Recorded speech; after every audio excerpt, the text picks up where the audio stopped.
What's up, ham slammers? Another video today. This is a request. Some guy PM'd me and asked me. I do have this video, but man, it's way deep in there.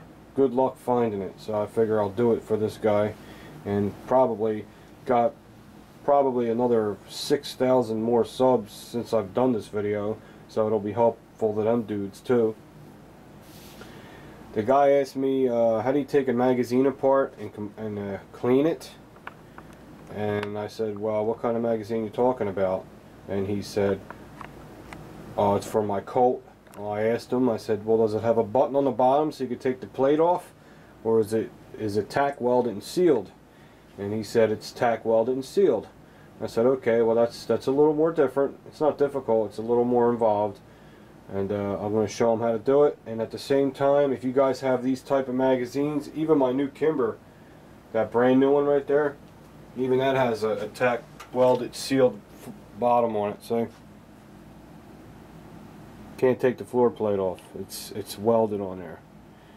So if you want to take your magazines apart and clean them, you don't have to do that very often. I got this old one to demonstrate with.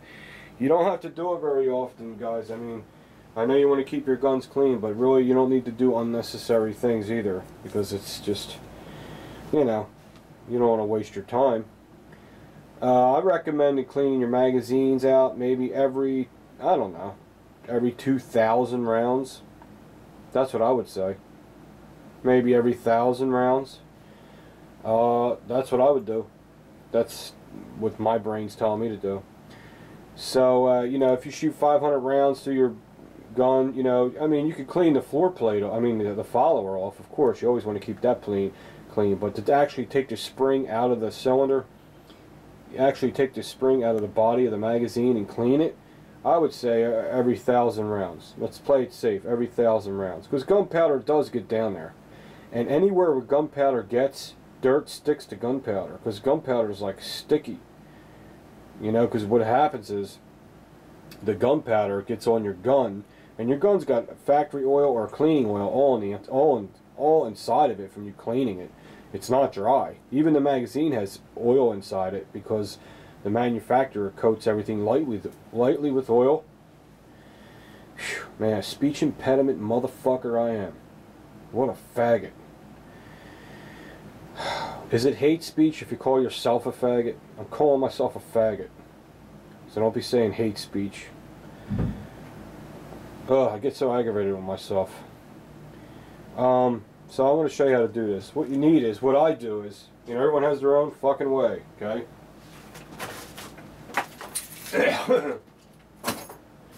What I do is, I get a paint stick, a paint stirring stick, because you don't want to use metal.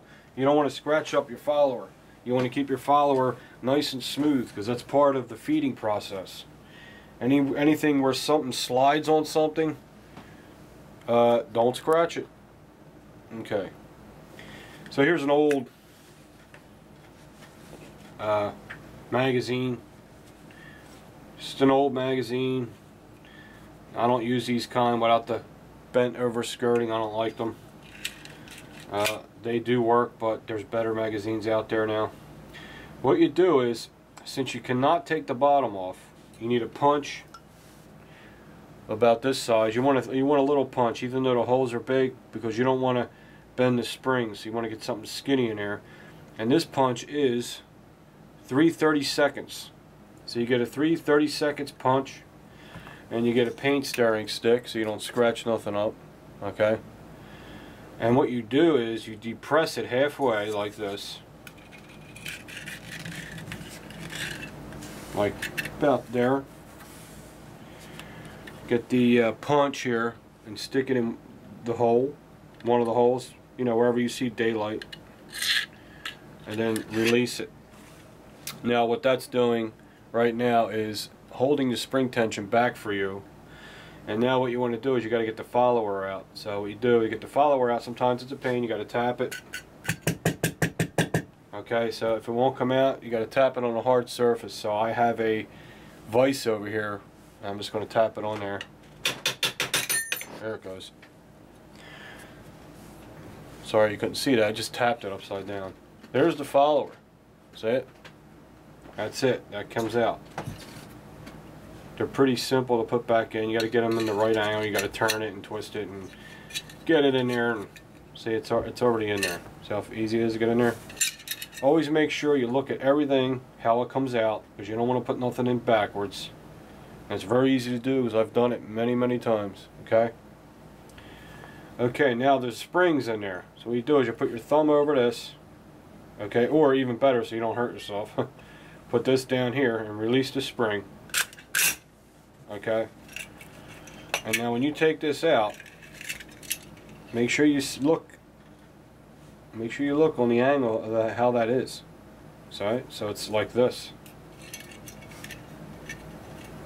Okay? And then the spring comes right out. Now some springs don't come right out like that. It's hard to get it out. If it's hard to get it out, rock it back and forth like this. Because there are some that are really hard to get out of there. This one's coming out easy because it's an older model. It comes right out. And there is a difference. The bottom of the spring looks like a paper clip. See it? That goes on the floor. That goes on the floor plate. And the top of the spring where the follower goes is different. See it? How different it is? There you go. Now you can see it. It's like half a paper clip. It's like the letter P when you hold it that way. And that's it. And then what you do is you get your I shouldn't, you know, people are going to be like, why are you showing us this? Get your cleaning brush, you know, with a patch. You don't want to put a lot of oil in here. Maybe just a little bit of ballistol. Just spray the patch a little bit with ballistol. Not that CLP shit. It smells like fucking horse's ass. It doesn't even work well. This shit. Ballistol. Trust me when I tell you. And just clean the... You want to clean the body out like this. I don't use this magazine, so that's why I'm using it for a demonstration. So it's probably dirty. Look, see how dirty it is? And you clean that out. That's real simple. And then this, you just spray with ballistol or any other kind of gun cleaner you have. But I'm telling you, man, I'm not just trying to sell it. If you don't have ballistol, you should get it, because we're going to be having it on our website, and you will use it. What's cool about it is it's multi-purpose, so you'll use a lot of it. You know, you'll use it. I use it for everything. I use it for squeaky hinges on my doors. Anything you would use WD-40 for, you would use this for. But WD-40 is not a lubricant. I repeat. People think it is. It's not. A WD-40 is more of a grease cutter. This is an actual lubricant. It works better, it lasts longer. You notice when you spray your hinges with WD-40, and after a while, after a couple days, they're squeaking again because it dissipates. It's not. It don't have a nice slick film on it like that does. So anyway, that's what I do, and then wipe it off with a rag. You don't want it wet. You just want to wipe it off with a rag, because you don't want, the wetter this is, the more dirt's going to stick to it. You just want it like slick. That's all. Okay, then I'm going to put it back together. Make sure I know my angles. There's my angles, correct angles. And I'm going to slide, we know that that's the floor plate, slide that in like that. Okay. Then I'm going to push this down in there like that and depress it again with the paint stirrer. Now watch, sometimes it'll slip on your ass and shoot out again. Just do it over and over, that's all. You know, you do it a couple times, you can, it looks like, you know, you make it look easy. Here, I depress the spring. Now the spring's held down inside there in the right direction. Pretend we cleaned it, it's ready to go. Now I'm going to get my follower, put my follower back in. Yep, didn't go in right. Just make sure it goes in there right. Okay. And I need a screwdriver. Man, I used to have a little screwdriver and I fucking broke it. And now, I just didn't buy another one. So now, that's not in there right. Let's see what's going on. Just got to make sure this is, when this goes in, you can't, make sure it's not like that, okay? It's got to be like this. Let's put that in there.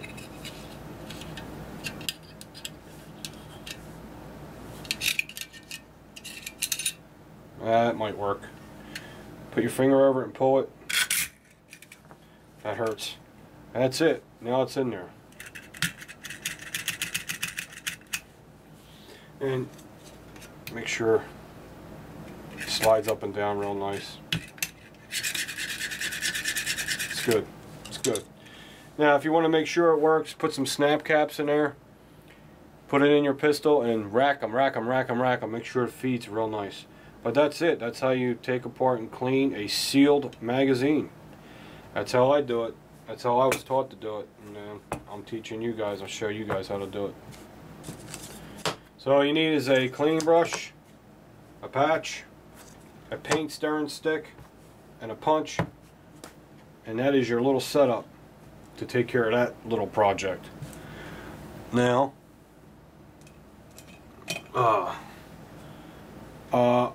I want to give a shout out to a couple people. I have to. I haven't done it in a long time. I want to thank the Chamber of Farts. That's pretty funny. I am a fucking Chamber of Farts. I want to thank the Chamber of Farts for sending me that beautiful Galco holster, and he sent me a belly band holster and a 1911 outside the waistband holster. And the guy don't even know me. So, you know, good dude. I went to his channel, checked his channel out. It's kind of like mine. It has a little drama going on. I was a little concerned about that, but everybody argues with people, you know what I mean? But I looked at his channel, and the guy's got beautiful guns. He's got Smith & Wesson, Les Baer. He's got top-notch. He has Colt AR-15. The guy don't buy junk, and you know, he's got my respect, so I think he's worth mentioning. Okay, and another guy I want to mention real quick is Flyboy Reloaded. He's a good friend of the AK-47 enthusiasts, and the AK-47 enthusiast is a good friend of mine. I like him a lot. He's a good dude, and he asked me to mention his buddy, and I went over to his buddy's channel. He's just starting out, so you guys might like it. You know, if I mention somebody, it's because it's something I think you guys might like. You know, you want to have a good collection of people you're subscribed to. You want to subscribe to good quality, high quality channels and people that kind of know what they're talking about, and people that are good people. So, you know, I can't predict everyone I recommend is going to be a great person. I just have to go by my first impressions of them, and that's what I do. So I'll put their links at the bottom of the page, and that's it. Alright, talk to you guys soon. This is a short one. That's what she said.